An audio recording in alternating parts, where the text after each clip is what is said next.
Почитувани граѓани, почитувани представници на медиумите, 3 месеци Оливер Спасовски молчел и него одземал овластувањето на фирмата за технички преглед од Сарај, со што овозможил фирмата да заработи над 90.000 евра.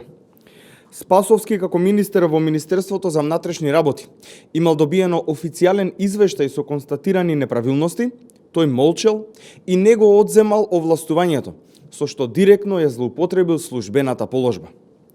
Инаку на истиот тој технички центар поминал технички преглед и автобусот на Беса Транс, кој се запали во Бугарија и наши 45 сограѓани загинаа. Доколку Спасовски реагирал навреме, трагедијата можеби би била испречена. Исто така, Оливер Спасовски треба да одговори дали си има добро нафатирано тие 3 месеци со тоа што директно овозможил фирмата од Сарај да се стекне со противправна имотна корист од над 90.000 евра. Дали е точно дека Оливер Спасовски добивал сума на пари за да не го одземе овластувањето на фирмата за технички преглед?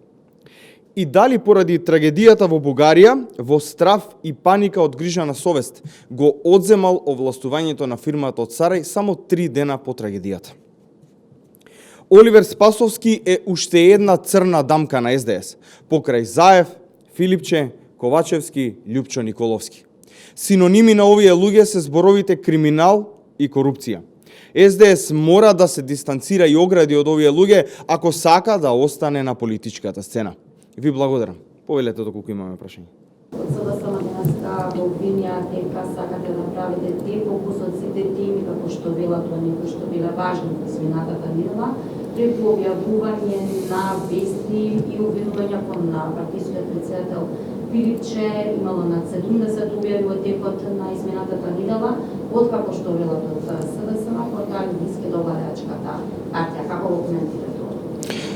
Главен дефокус на криминалите и корупцијата што ги создаде изминатиот период СДС е темата впрочем за мигранти.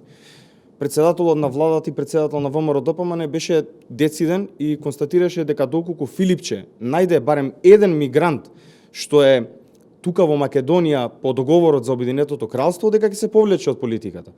Меѓутоа Филипче треба да одговори дали тој ќе се повлече од политиката доколку не најде ниту еден мигрант. Така да сметам дека главниот дефокус што го прави СДС и Филипче е темата за мигранти само за да го зацкрилат својот криминал во своите редови.